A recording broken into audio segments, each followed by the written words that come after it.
to my channel. Now we have an HD kicker. Oh, it begins, let's go!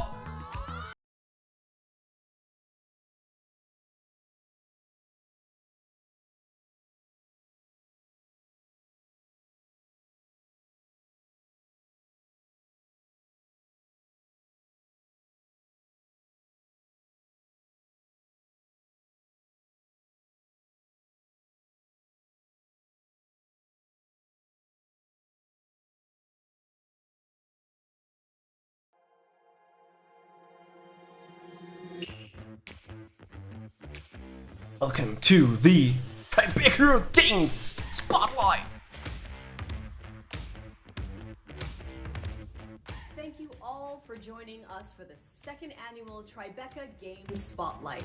Several of Tribeca's selections this year are second acts as well. Sequels that return to worlds or characters that we love, and fresh perspectives and new adventures. Some tell stories about family, cultural identity, and coming of age as a child, a teen, or an adult facing a world that never stops changing. They invite us to investigate mysteries and navigate familiar yet dangerous terrain, or simply just cook a meal with people we love. Others explore our fears about the future through dystopian tales of environmental ruin or technology run amok. Looks interesting. All of them offer us an opportunity to think, play, and challenge ourselves. Whether that means a much needed break from the worries of our daily lives, or an experience that tells us something true about what it means to be alive. Imagine meeting other people. You're gonna find a little bit of it in these games. Here are the 2022 Tribeca Games selection. It isn't always easy going back to the place where you grew up. For Jala, the star of Thirsty Suitors, going back home for her sister's wedding means that she's going to be facing unresolved issues with her family, her friends, and a string of angry exes. As Jala, you're going to be forced to confront everything that you have been avoiding through cooking challenges and colorful turn-based battles, where you're going to be face-to-face with the biggest adversary of all, the decisions you made in the past. Hope your bag is packed. It's time for a trip back home with Thirsty Suitors.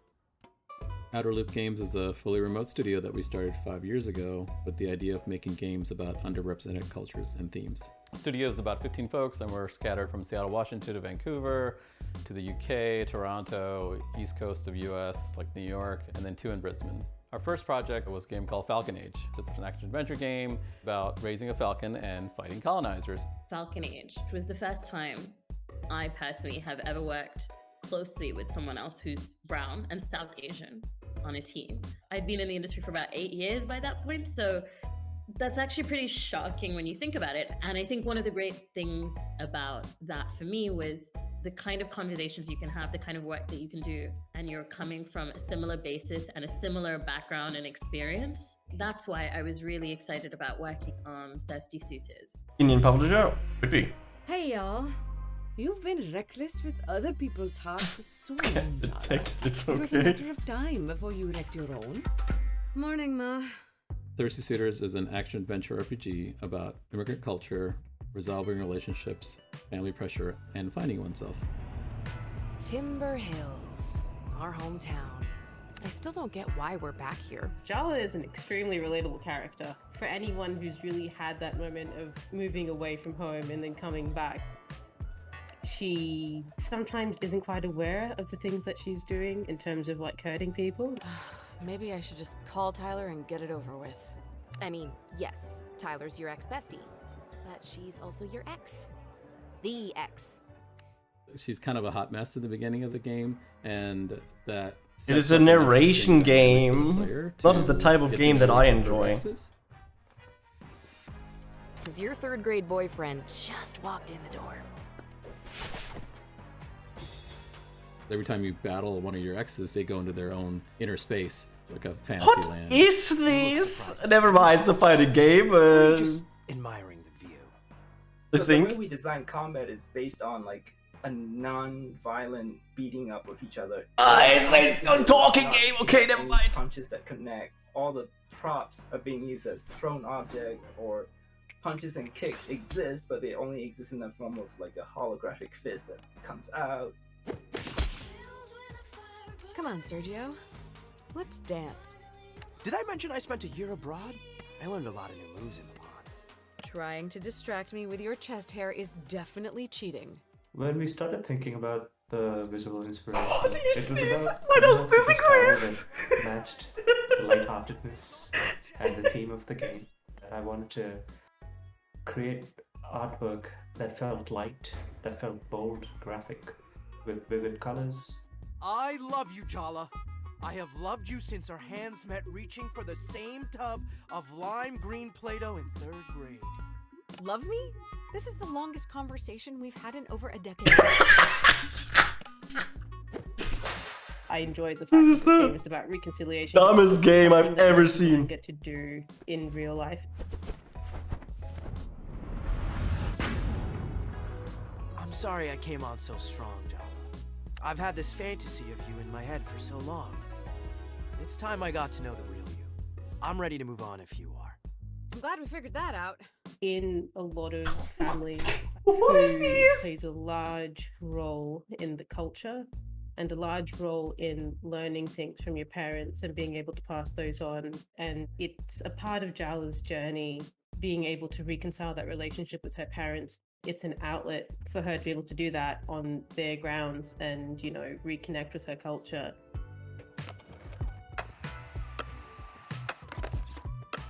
The skating session in our game is supposed to be really easy and accessible. I didn't want to make like this hardcore skate simulator. So the way I've designed the game is to make the players be able to do fun looking things like wall run grinds and other acrobatic tricks on a skateboard without the complexity of button inputs. From where we're coming from, we're making this game that we want it to feel very familiar to immigrants and people of color and particularly like South Asians so that they can see themselves. But I think it's also a very enjoyable act of like speculation and fantasy for anyone else, you know, come be part of this. We're making a role-playing game. Part of the pleasure of that is in inhabiting someone else and living their life. And I think that's kind of what I am more than confused. What the hell is this game? This very specific character and her story and her personality, some of which is shaped by her culture and some of which is who she is.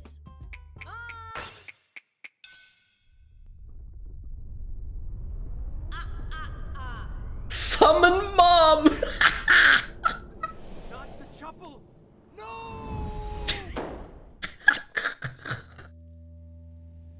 Oh my Imagine a world where the God. richest people on the planet move to Mars in the midst of a climate catastrophe. In the Cub, that's the question facing a child who has found a way to survive in the ruins of a mutated Earth. But when the ultra-rich return on an expedition, they may get a lot more than what they bargained for. Okay, sounds like an interesting Demagogue twist. Studio is a group of filmmakers, writers, architects, musicians, animators and developers who make interactive experiences for a generation that might just live to witness the end times. We started experimenting with a couple of satirical games that led to Golf Club Wasteland, our first commercial success. Currently, we Demagogues are working on 2 games, one of which is a prequel and sequel to Golf Club Wasteland, a 2D cinematic platformer called The Cub.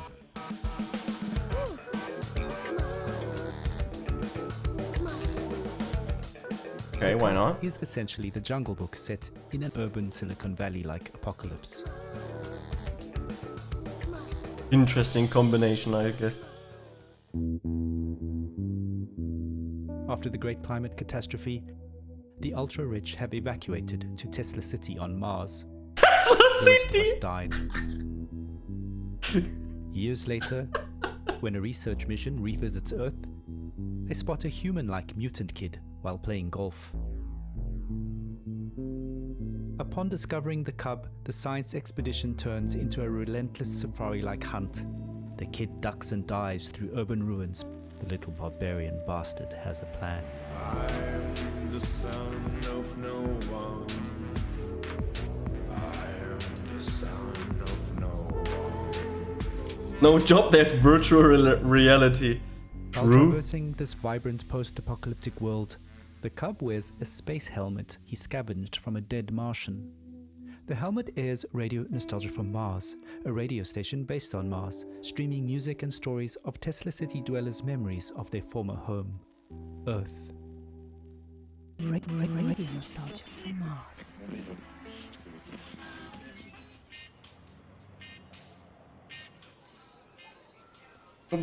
Okay. Radio callers are nostalgic for our today. This is Future Archaeology. Future Retro. A sci-fi scenario that prompts us to reevaluate the things we already have today. From friends and family to basic things like air and water. As Marshall McLuhan would say, we march backwards into the future. We march Similarly, backwards to the the future. brutalist architecture in the environment serves many non-obvious functions. Brutalism stands for the 20th century and its apocalyptic war history. It stands for faith in large-scale progress through technology that spans multiple ideologies, which led to breakthroughs but also to pollution and climate change. In the 21st century, we have a brutalism of the soul, a reordering of the human psyche through the internet, as exemplified in the millennial pink neons peppered throughout our game's cityscapes, such as digidopamine or doom scrolling. Modernist architecture looks powerful, yet it's already turning into ruins, just as humanity might. The game is an homage to cinematic platformers such as Heart of Darkness, but also old-school Sega games like The Jungle Book or Aladdin. Aladdin. Good game. Brutal game.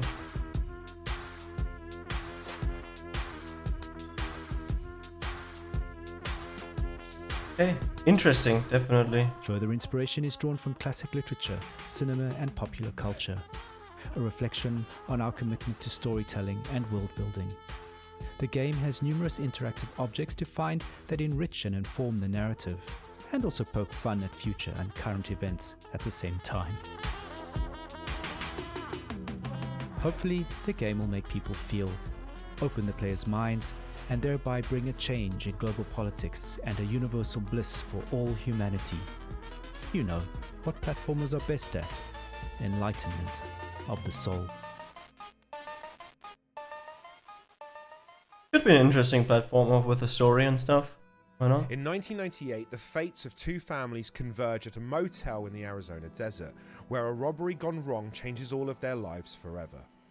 As the tale unfolds over the next few decades, step into the shoes of multiple characters to decide how that night will alter the course of their lives through a unique art style featuring actors digitally integrated into a beautiful cinematic world.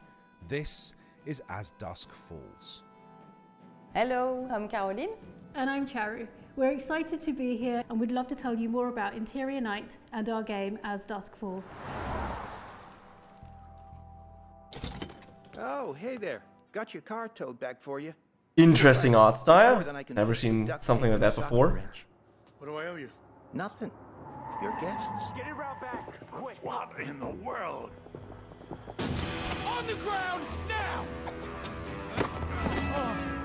I said get on the ground! As Dusk Falls is an interactive story. The decisions you make do have consequences.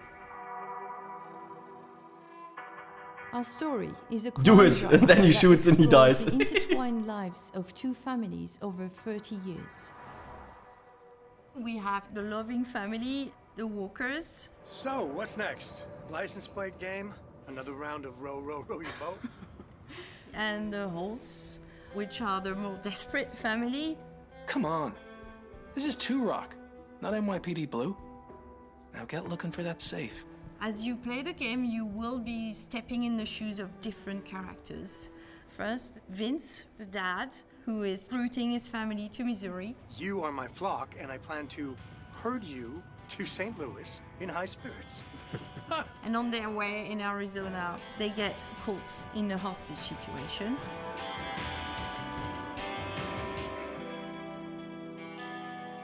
There's also Jay, who is one of the members of the other family, the hostage takers, so you get to understand the world from his perspective. Jay! What? Head out of the clouds, little bro. Look, there's enough cash in that safe to put the last few weeks behind us. we stay alive, we keep the house, everything goes back to normal. There's our third main character, who is Zoe, Daddy, are we gonna play? You bet we're gonna play.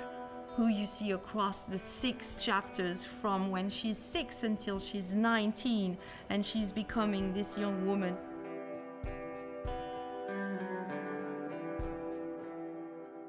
The visual art style of our game is unique, and it was crafted especially to tell this compelling story. It mixes beautifully painted 2D characters and sets them in an evocative 3D world. We filmed genuine and nuanced performances from actors to capture complex emotions and facial expressions. Players don't look at pixels, they watch people in all their humanity.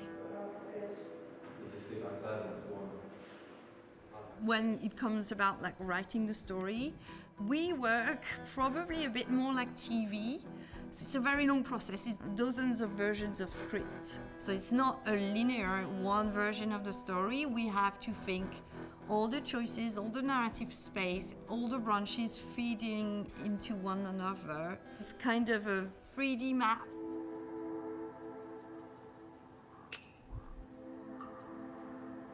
How could you have thought you'd be happier without your family? I mean, without mine, I'd be... With 1,000 endings. I guess I just never liked being tied down. With a family, I felt... trapped.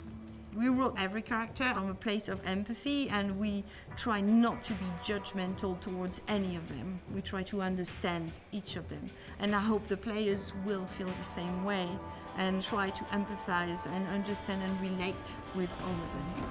Did you get the money? Oh, we got it all right. Nice work, guys. Hold on tight.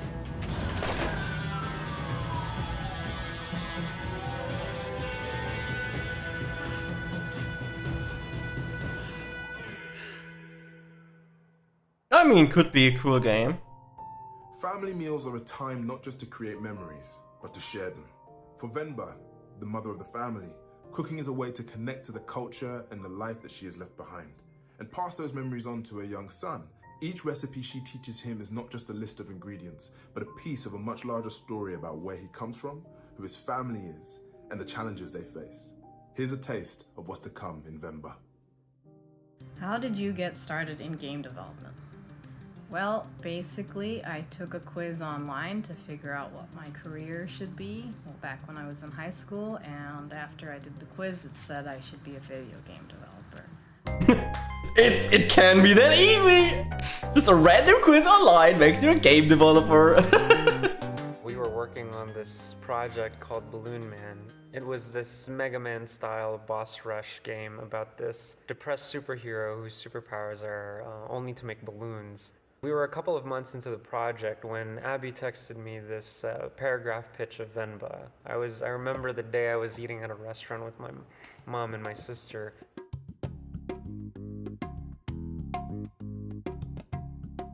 Venba is a narrative cooking game where you play as a Venba who moves to Canada in the late 1980s. But during this move, her recipe book gets damaged. So as the player, not only will you be cooking various South Indian dishes to restore these recipes, but you will also be exploring the story of this family and the unique challenges that they face. And the idea resonated with me so much. Maybe because my mom was there, I felt a connection to the idea because it's about a mother and a son. It was too compelling to not work on, so we decided to move on to Venba. Venba at its core is about the relationship between the mother and the son. One aspect that we wanted to touch upon was the loss of language. As Kevin grows up here and grows more assimilated, he loses touch with his mother tongue Tamil, and he adopts English instead. So as a result, the literal communication between Venba and Kevin is quite broken. And you can see this in the recipe book given to Venba by her mother as well, because in the travel, the words and the pages get damaged, so as a result, the communication between generations there too is quite broken. Venba, who feels a lot of guilt for having moved to Canada in the first place, doubles down on the things she holds dear, like her culture, her language, her food, the longer she stays here. So it becomes really important for her to fix the recipe book, because for her that's a way for this link to persist across generations.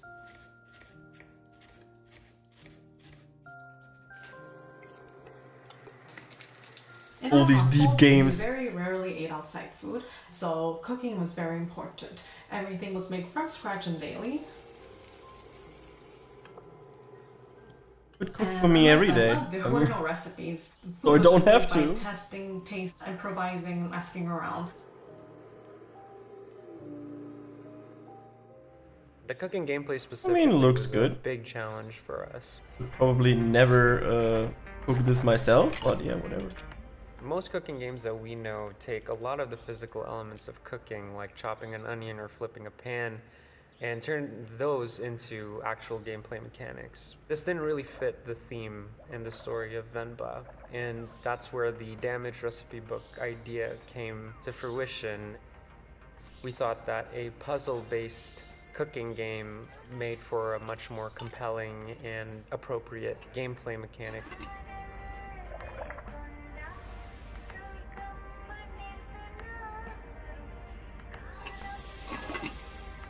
I wanted the sound effects to be really realistic and reminiscent of a South Asian kitchen. I recorded like the dishware that we use, some utensils, just items from the kitchen.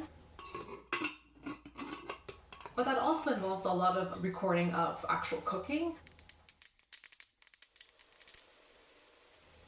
I wanted the sounds to be very nostalgic for those that grew up in a similar background. I wanted this emotional impact to come across through sound. The music in this game, it primarily comes from an in-game radio influenced by Tamil movies and music that were a huge part of my life growing up, and we took a lot of effort to make sure that the songs sound like Yeah, something I'm you would also hear hungry at now. home when you would turn the radio on. And I ate already. It was the hardest thing for me to choose what recipes get showcased in the game. It's impossible to do justice to the wide range of dishes and cuisines that we have. Instead, I just focused on what recipes would make for fun gameplay puzzles and what ingredients would this family have living in Toronto. Even though the story of Venba is pretty firmly rooted in Tamil culture, we think it hits on some pretty universal themes. The influences for this game, it primarily draws from the stories of the families that I see here, especially the relationship between first-generation parents and their children.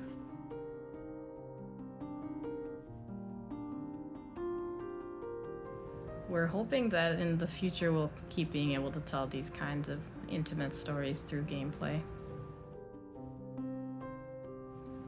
You know, maybe it'll make you want to call your mother in the end. 2 years ago, I mean, the game I meet her like every week. invited audiences into the world of Amicia, a teenage girl living in 14th century France. As Amicia, you had to use courage and cunning to protect your 5-year-old brother Hugo from soldiers of the French Inquisition, swarms of rats carrying the Black Plague, and the supernatural evil coursing through Hugo's veins. Now, Amicia and Hugo are back in a new adventure called A Plague Tale Requiem. Get ready for hand-to-hand battles on ruined castles, thrilling adventures on the high seas, and yes, more rats than ever. More rats than ever. Ah, it's the red game. Ah! He doesn't deserve this.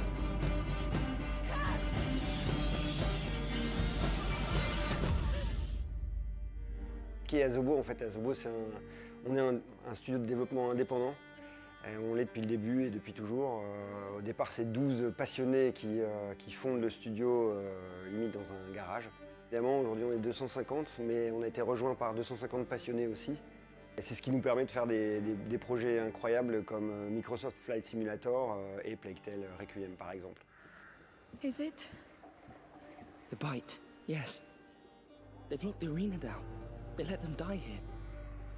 It's starting all over again. Plague Tale, c'est notre bébé à nous. C'est en tant que studio indépendant, c'est la première fois qu'on se lançait vraiment dans quelque chose on va dire de personnel, d'intime à l'équipe. On a commencé vraiment de la feuille blanche au départ. Donc on voulait un jeu d'aventure, un third-person action adventure. Et on s'est dit qu'en fait notre meilleure chance c'était de partir de notre spécificité de français en fait. On est dans un pays chargé d'histoire, Bordeaux est chargé d'histoire, on vit tous les jours dans des murs qui ont plusieurs centaines d'années. Et c'est quelque chose qu'on manipule avec justesse et ce qui nous a permis de donner au jeu une identité vraiment forte et de s'écarter un peu du côté héroïque fantasy et d'aller dans quelque chose de plus cru qui correspond exactement à la nécessité de construire une histoire qui s'ancrait dans le réel pour mieux partir dans le fantastique et dans l'émotionnel quand c'était nécessaire. I don't know what's happening to me, Lucas. I feel my mind going. Une grande sœur, un petit frère, c'est quelque chose qui résonne en nous, qui va parler un peu à tout le monde. Et donc ça a été vraiment le point de départ. Hugo et Amicia, ça a été les premiers personnages qui sont nés.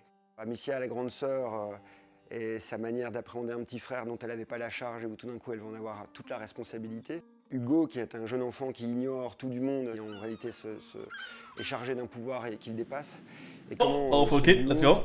Va grandir ensemble et réaliser l'histoire beaucoup plus grande qu'eux qui est en train de se réaliser, dont ils sont les acteurs principaux. It's bleeding again. Yes, we should fix that before it gets infected, I guess.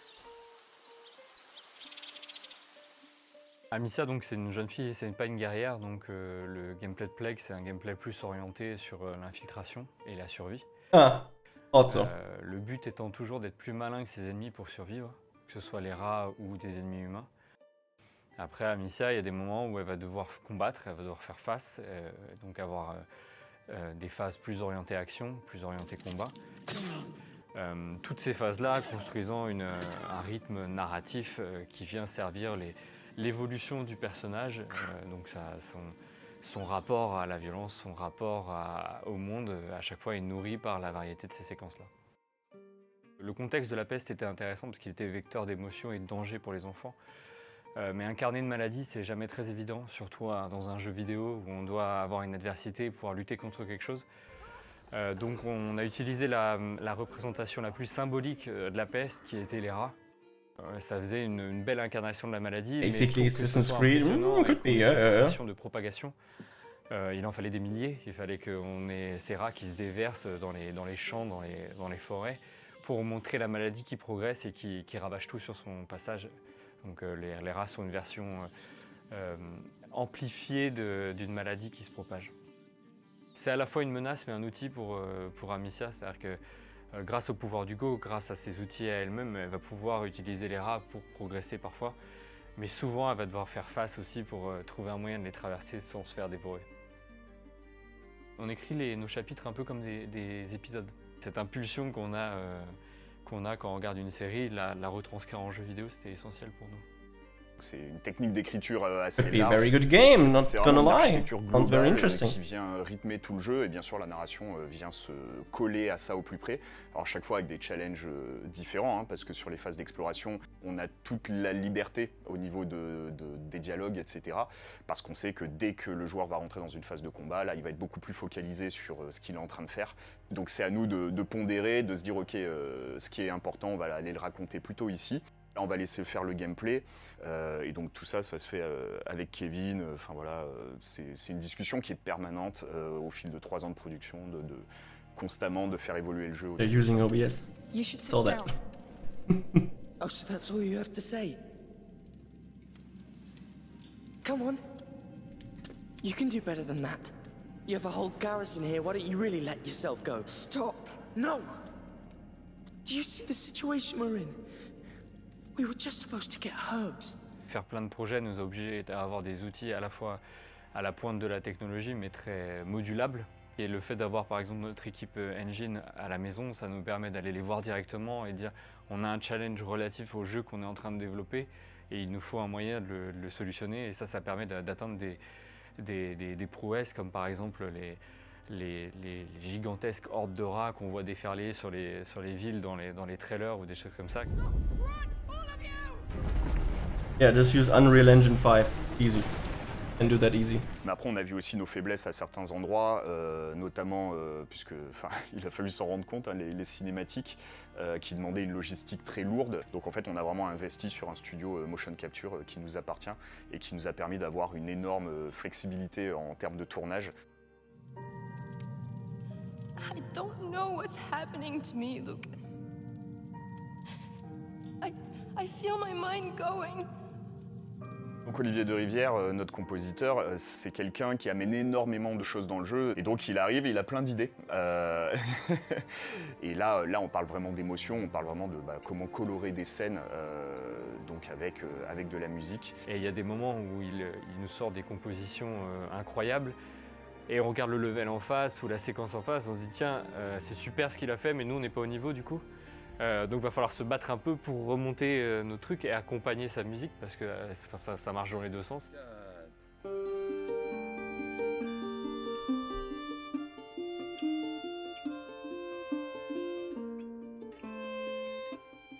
L'amour vis-à-vis de nos personnages, c'est une chose qu'on ressent nous au quotidien. Et moi je sais que dans le travail d'écriture, c'est quelque chose qui est fondamental. On veut rien faire gratuitement. On sait que le jeu peut être très très noir, très très dur, mais il y a toujours une raison à ça. Ça suit vraiment une forme de logique.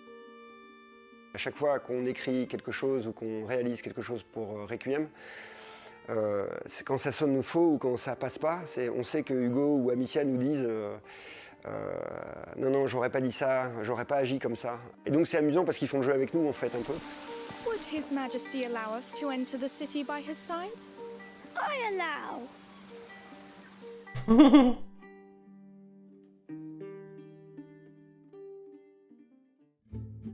When Cuphead came out in 2017, the first thing people noticed was the distinctive cartoon art style inspired by the golden age of American animation where every frame was drawn by hand. Yeah, Now, true. Cuphead is back with a new adventure called Delicious Last Course with a whole bunch of new enemies and ways to die and a new heroine named Ms. Chalice. So, if you are up for the challenge, Heroine? get ready for Cuphead Delicious Last Course.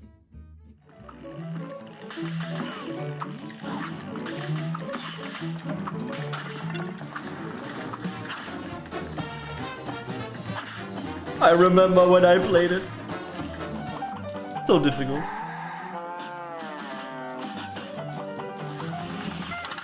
After the first game released, Died like a billion had times. that itch to go back and revive some of the material that landed on the cutting room floor. Well, looks like it's bon voyage to our These cutscenes, man, they were so good. Miss Chalice.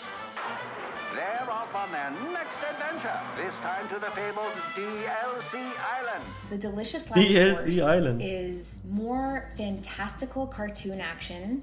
It's a true second helping of screen-filling, boss battles, imaginative stages, and new powers. This new adventure and expansion lets us really give Ms. Chalice a chance to shine.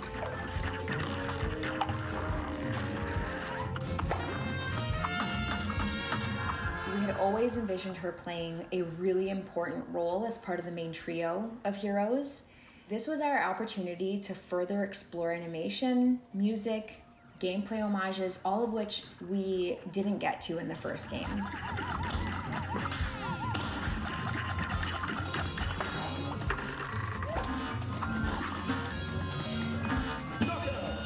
The origin of the original Cuphead character, we probably went through about 300 concepts. We began brainstorming in the 1930s tradition of giving inanimate objects faces and personalities. We really wanted to create a central character that could sit alongside some of the iconic joyful heroes we loved growing up, like Mario. Felix the Cat and Mickey and Bimbo. And then one day we just had one of those amazing aha moments when a loose sketch of a silhouette of a cup and a straw began to take form that would eventually become Cuphead. There he is! Cuphead!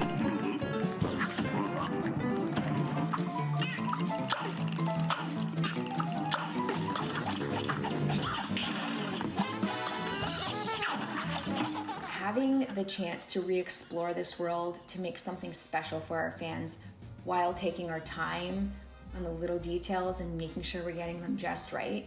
In so many ways, Cuphead, game and character, has been with our whole team through life's many changes. These characters have become like children of sorts, and getting a chance to take them on a new adventure to close this chapter of their story is just really exciting. For there's a new challenge waiting around every corner on the amazing DLC Island. I mean, they're at least finishing their game, and it's a good game, right? They don't stuff it with bazillion coming-of-age story of a pay-to-win teenage shit. girl named Alex and her friends celebrating the end of a school year on the mysterious Edwards Island, contemplating their futures and accidentally opening a ghostly rift. Oxenfree 2 Lost Signals brings us a different kind of coming-of-age story, one about Riley in her 30s facing the choices she made as a young adult and figuring out what comes next. This is Oxenfree 2 Lost Signals. Welcome, welcome. First, we're gonna have a little fun tonight, folks. Residents of Kamina reported strange interruptions in their radio broadcast over the phone. 4-1, I need visual confirmation of the clouds above Edwards Island.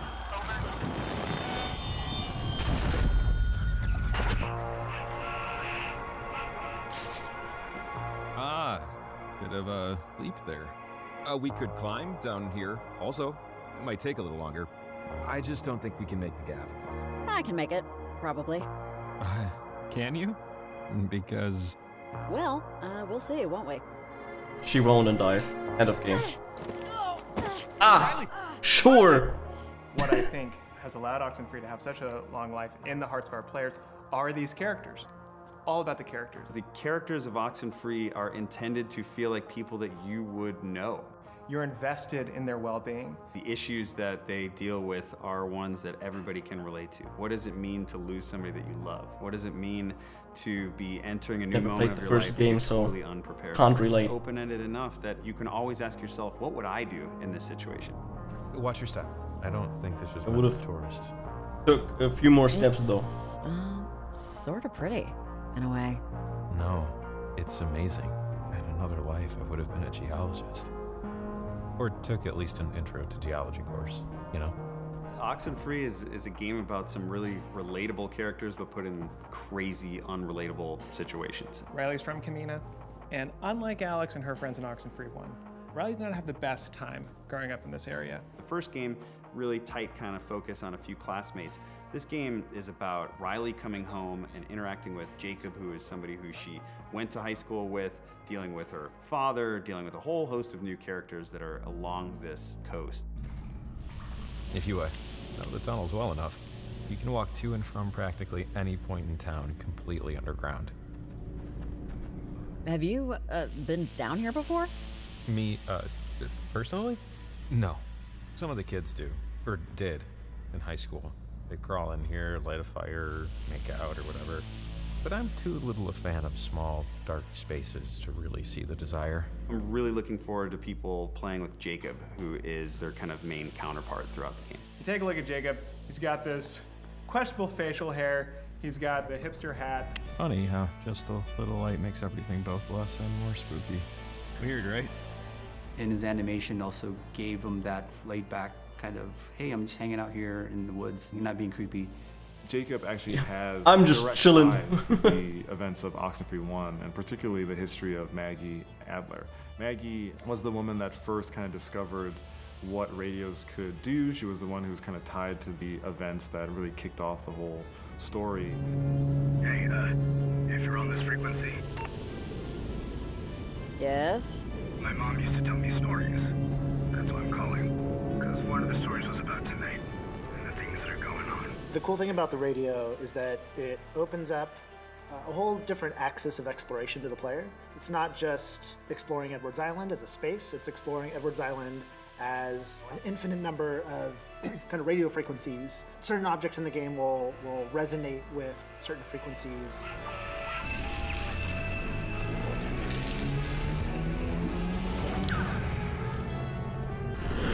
Interesting, okay.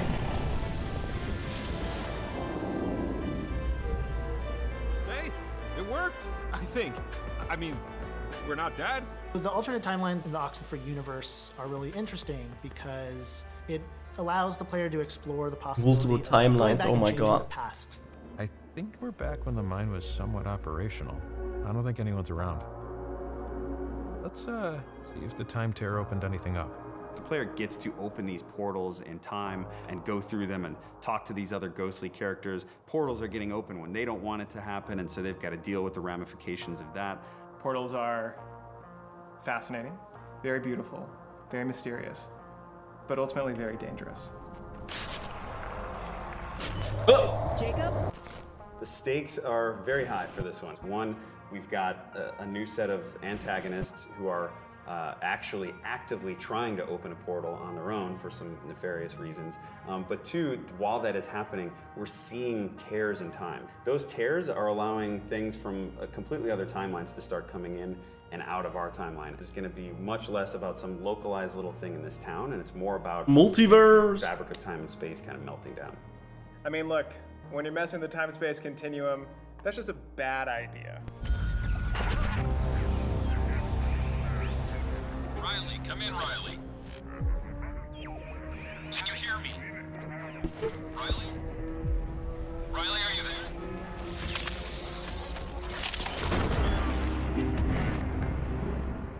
Oh, she lost signal. Oh my god.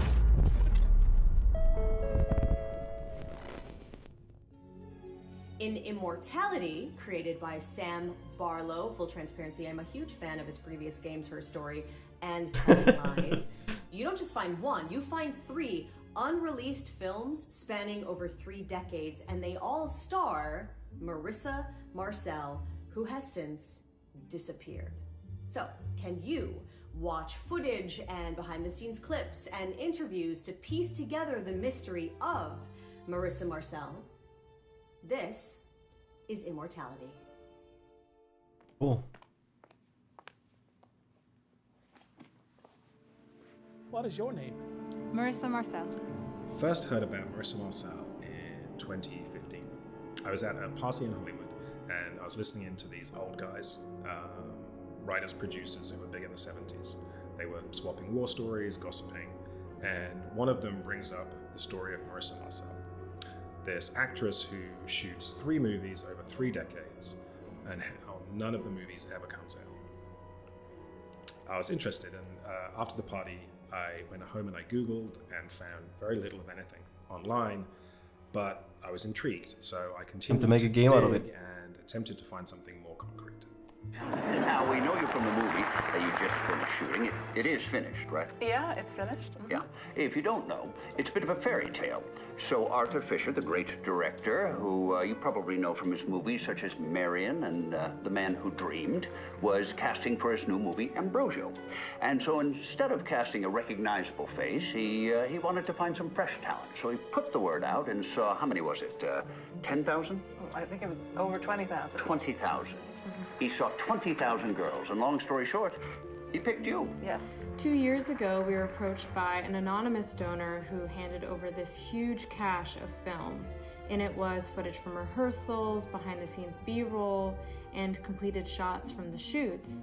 As far as we can tell, this is everything that remains of the 3 Marissa Marcel movies. Before I go, I would like some token of our friendship.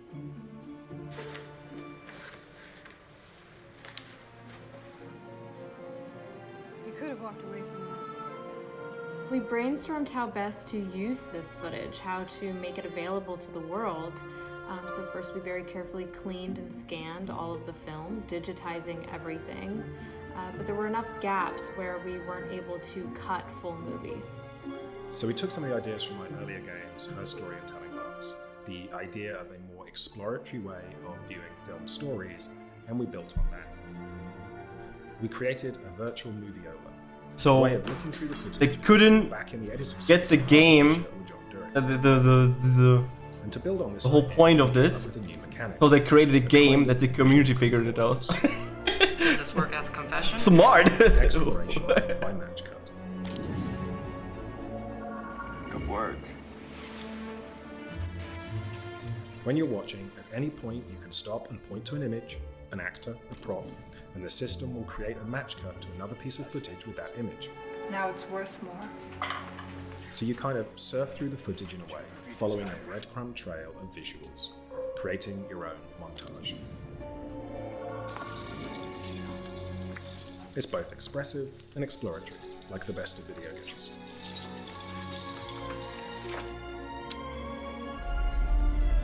When you have a situation like this, where no one really knows what happened to Marissa Marcel, people tend to fill in their blanks. Their imagination goes to dark places. I would not use the word haunted.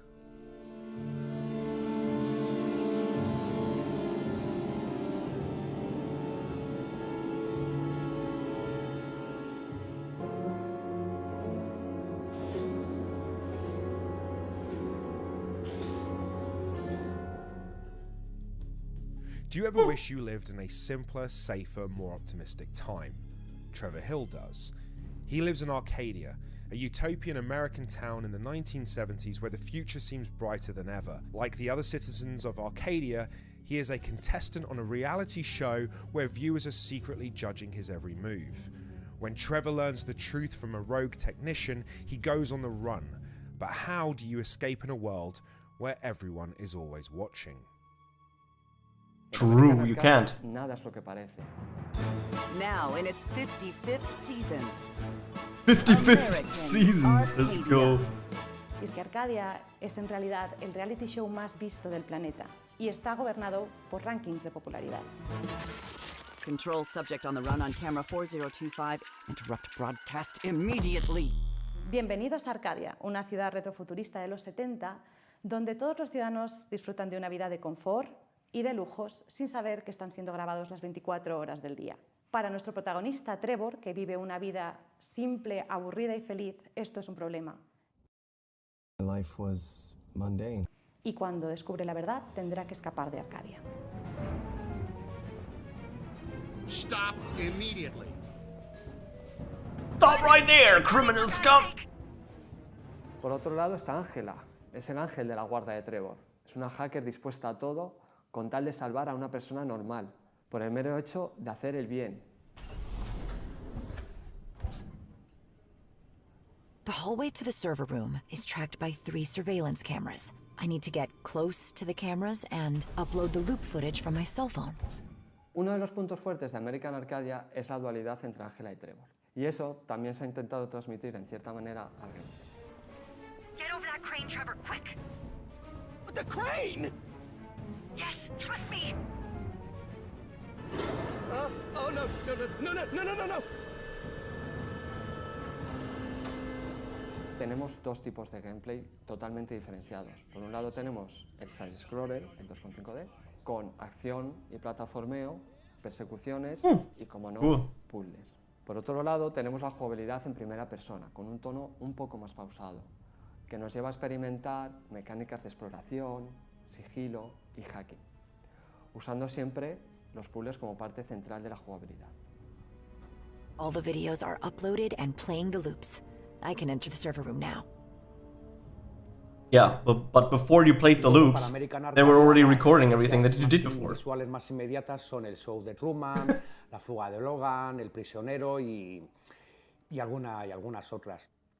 Lo cierto es que muchos de los miembros del equipo nacimos y crecimos durante la década de los 70, por lo que no hemos tenido que ir muy lejos a la hora de buscar inspiración y referencias visuales, puesto que la mayoría las llevamos ya dentro de nuestros propios recuerdos. Muchos de los programas de televisión, series, concursos, etcétera, que veíamos en nuestra niñez, pues están presentes de alguna manera en American Arcadia. Una visión bastante brillante y colorida de lo que serían los años 70. Los personajes, los ambientes, incluso el mobiliario, representan esta versión utópica y bastante kitsch de una ciudad de los años 70.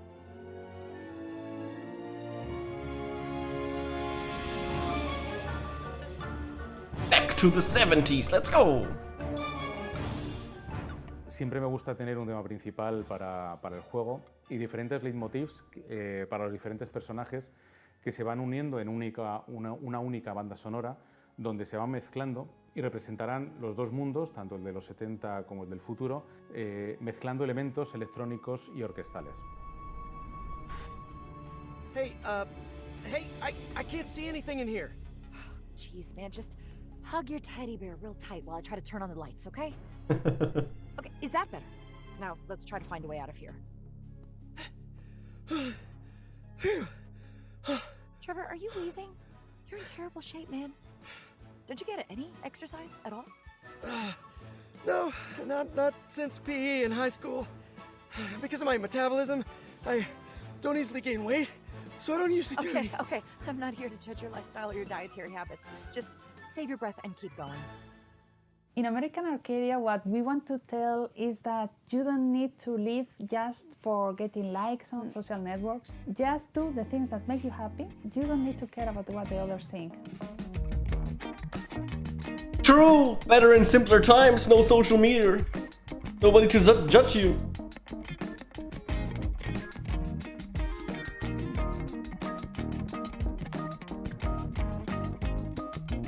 I mean, there were a couple of good games, I would say. They all had some interesting twists on each other and all that kind of stuff, so that's pretty nice. Let's see. Just end the stream. Immediately. Rude. Speak my language. Oh my god, the people in chat. Oh man, some people are just a different breed.